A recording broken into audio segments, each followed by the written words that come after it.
The Mad Titan is often revered as being one of the most fearless villains in Marvel Comics. But who or what can scare even him? Welcome back, Nerd Squad. It's me, Amanda. Who do you think is the most feared villain of all time? Number 10, Uranos. While Thanos didn't outwardly appear to be nervous or afraid around his great uncle Uranos in the recent Eternals comic series, or at least in the one-shot issue that sort of tied into Eternals the Heretic, I'm not fully convinced that this was actually true. In fact, I might even think that Thanos was perhaps bluffing. This is because Uranos is known to be even more of a killer than his great nephew. Even if it didn't appear as though Thanos was affected by this knowledge, we already know from other experiences that Thanos does not like to have his purpose undermined in this way. He likes to be the best and greatest agent of death, and Uranos, if not locked up, compete with him for that title, which likely means that Thanos, if Uranos were fully unleashed,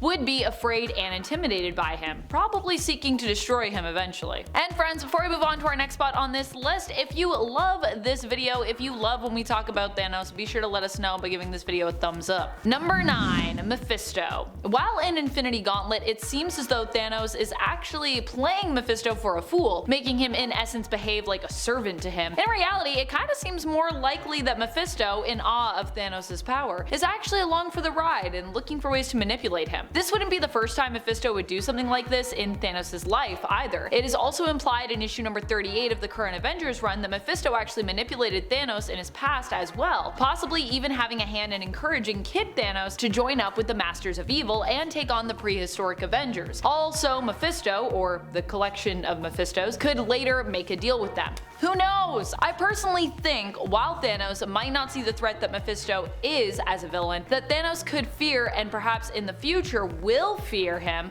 when he realizes just how much Mephisto may have been manipulating him this whole time. After all, it was actually Mephisto in Infinity Gauntlet that kind of first helped plant the idea of Thanos snapping. Seriously, go back and read that issue, you'll see what I'm talking about. Number 8, Ultron. While Thanos may not have seen this coming in the What If Disney Plus streaming animated series episode, if he had, he likely would have been wise enough to have actually been afraid of Ultron. Ultron here is nuts. Here, Ultron ends up becoming all-powerful after Thanos arrives on an already decimated Earth, because in this reality, Ultron actually won. Thanos, having the rest of the Infinity Stones at this point, does not prove powerful enough to stop this alternate Ultron, who actually kills him just using the Mind Stone alone and takes the rest of the Infinity Stones for himself. Number 7, Kang the Conqueror. Kang the Conqueror is someone most people might underestimate in the world of comics. This is because he kinda has a ridiculous look in terms of his character design, and probably also because he's known for floating around in kinda like an invisible space chair. It's not the easiest look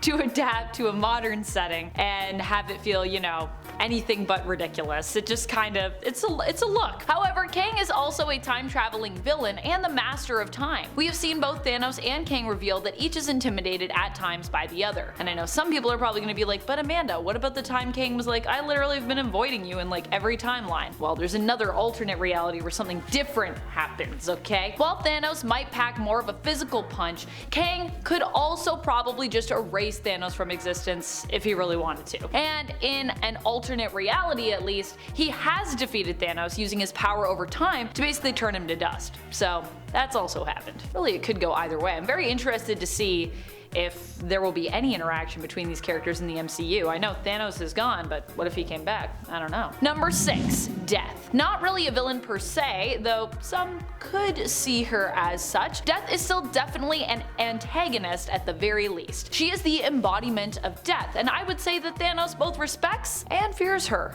during his time pining after her. He is afraid of being rejected by her, that's for sure. Thanos has a complex relationship with death, being an agent of death as someone who also happens to be in love with it, and the feminine entity who embodies it. Thanos at one point pleaded with Death to stay with him after she left him in essence at the altar, following their fight in an alternate universe where King Thanos, as he had become, had pretty much destroyed all life in existence for her. But you know, still not good enough, Thanos. You gotta earn it. You gotta destroy all life, not almost all. Number 5. Magus. Adam Warlock and Thanos have been at each other's throats for years in the comics, but with Adam Warlock being a hero, Thanos wouldn't be particularly afraid of him, I'd say. In fact, the two have also teamed up together when they've needed to, so they've fought each other, but they've also worked together before, chiefly against the man they are both afraid of, Adam Warlock's evil counterpart, his evil version, Magus, who actually is like the dark side of his soul made manifest. Magus was actually created to be the champion of life, in contrast to Thanos, who is the champion of death, and as such the two have been sworn enemies since Magus's creation. He is meant to oppose Thanos, which he has attempted to do multiple times to varying success. At one point he demonstrated that he was an even match for Thanos when he got his hands on the Infinity Gauntlet, attempting to use it to bend and shape reality to his own whim. Didn't work out in the end, but hey, you know, he tried.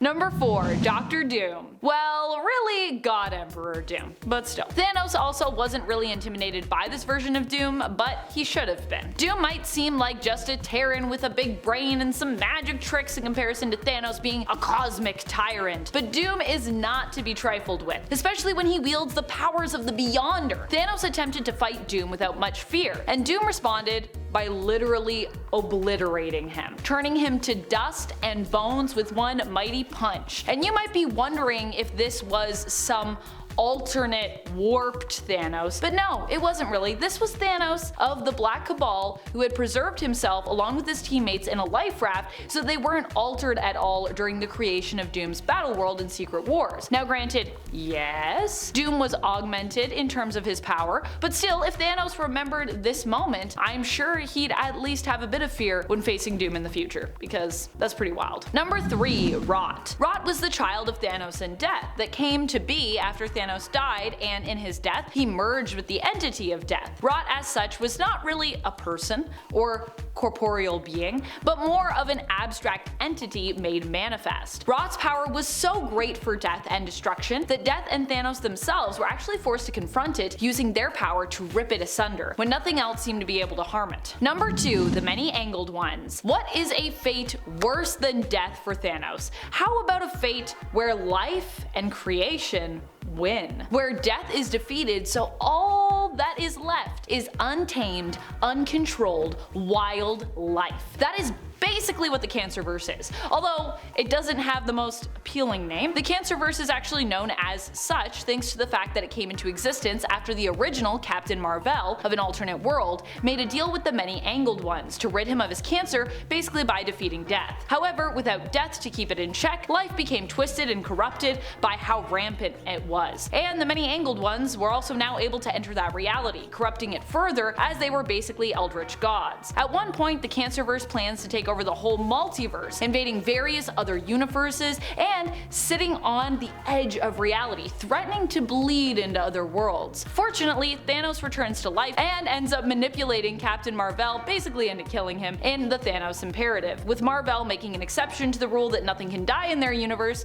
for Thanos, because he's like, you are so annoying, you gotta go. As such, because this Thanos is actually of Earth 616, his version of death is able to appear in the Cancerverse when he dies and allows it to be defeated basically. But even though this works to get to this point, it takes a lot of courage for Thanos, who is actually afraid of joining in the fight against the Cancerverse initially due to the absence of death in that world, which makes sense. I mean, he's kind of all about death, so I'd be pretty nervous about that too. Number 1.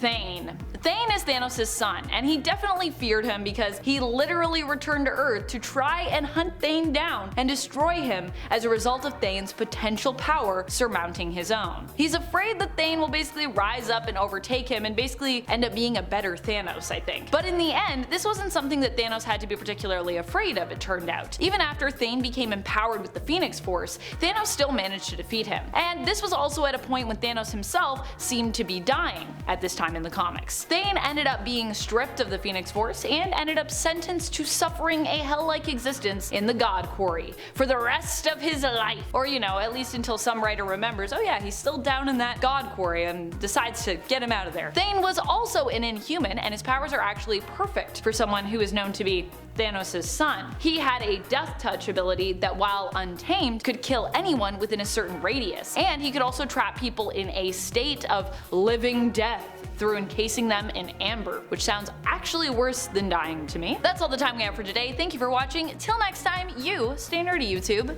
Bye!